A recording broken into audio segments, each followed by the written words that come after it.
Hey guys, this is a segment from the Slumpbuster podcast. You can find the full episode on any of the various podcast platforms, or of course, subscribe to us on YouTube for more of our content. Other than that, guys, sit down, bust a slump, and enjoy. Hey guys, Andrew back here with another video, and I'm going to be talking about the Cleveland Cavaliers beating the brand new Big-3 of James Harden, Kyrie Irving, and Kevin Durant, 147 to 135 in double overtime.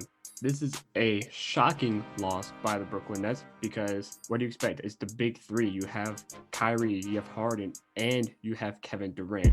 Why would you, or how could you lose to the Cleveland Cavaliers, who literally only have Collin, Sexton? Kevin Love's not even playing right now. Darius Garland is out with an injury until Friday. There's no reason that Brooklyn can lose this game. Now, I understand it's the NBA, it's sports, and things happen. But when people talk about this team, the Brooklyn Nets, they talk about this team is going to make it far. This team is going to do great things. They're only 9-7. The Cavs are 7-7. They are one place ahead of the Cavs in the Eastern Conference. The Cavs are in 6th, the Nets are in 5th. It's beyond me. And there's one thing when it comes to trios, especially the big threes. Chris Bosh, Dwayne Wade, and LeBron worked because they knew what teamwork was. They knew how to move the ball. They knew how to share possessions, share passes, do this and do this. You had the big three in Cleveland, Kevin, Kyrie, and LeBron. Same thing, consistent league finals. The best big three, in my opinion, was Manu Ginobili, Tony Parker, and Tim Duncan. That was the best big three I've ever seen. Then you had Kevin Durant, Steph Curry, and Klay Thompson. So there were some successful big threes out there. I don't think the Brooklyn Nets are going to be a successful big three, and here's why. All three players are very, very demanding of the ball. All of them want to take the last shot. They want the last possession.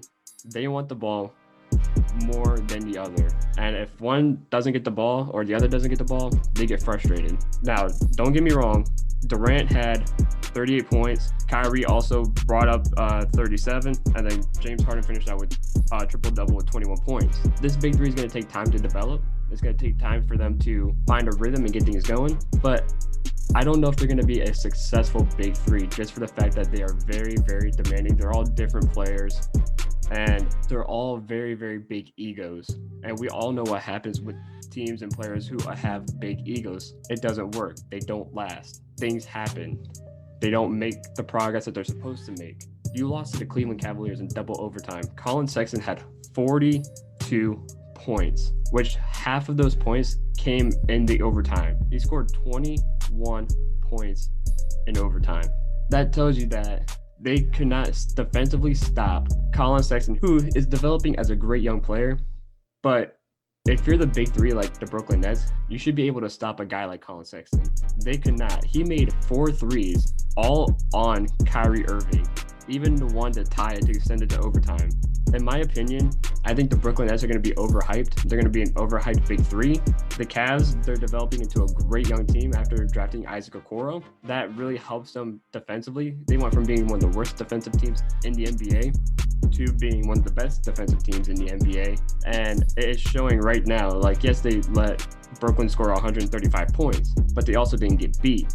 And they've held some big teams to low scores already throughout the season. I can tell you this Cavs team is going to develop, especially with guys like Andre Drummond, who's, dropping double doubles of like 30 points and 20 rebounds. And Cedi Osman is starting to step it up again with, 7 rebounds, 7 assists, and 25 points. Larry Nance also dropping 15, Drummond with 13. And then Jarrett Allen and Taurean Prince, guys we just got from the Brooklyn Nets, use this as almost like a revenge game, and they both dropped 12 and 17 points apiece. Jarrett Allen actually getting a double-double with 11 rebounds and 12 points. In my opinion, I just don't think this big three is going to work out for the Brooklyn Nets. Now, I'm sure if they could figure it out and it could develop into a great team. But if you want to do that, look at the successful big threes that we've seen in the past. LeBron, Wade, Bosh, Duncan, Parker, Ginobili. Those guys were great big threes. The Spurs went to straight 20 years of playoffs and finals appearances. Not obviously going to the finals every single year, but finals appearances and winning the finals a few times. They were a very successful big three under Greg Popovich. The Miami Heat were a great big three under Eric Spoelstra. The Cavs were a solid big three, and so were the Golden State Warriors. If they want to be successful, they have to look at those teams and be like, how can we recreate this to where we can go to constant NBA finals, win some finals, and do this the right way? But for right now, just because you scored big points on the Cavaliers doesn't mean you're going to be a successful Big 3. I want to see you do that against the Lakers. I want you to do that against some of these better teams, the Boston Celtics. Do these against the better teams, and then I'll start believing you as a strong Big 3. As always, guys, be sure to like this video, subscribe, and always drop a comment. Let me know if I'm missing anything, if I'm tripping, whatever. And always use that promo code SLUMP at manscaped.com for free shipping and 20% off. I'll see you guys in the next one.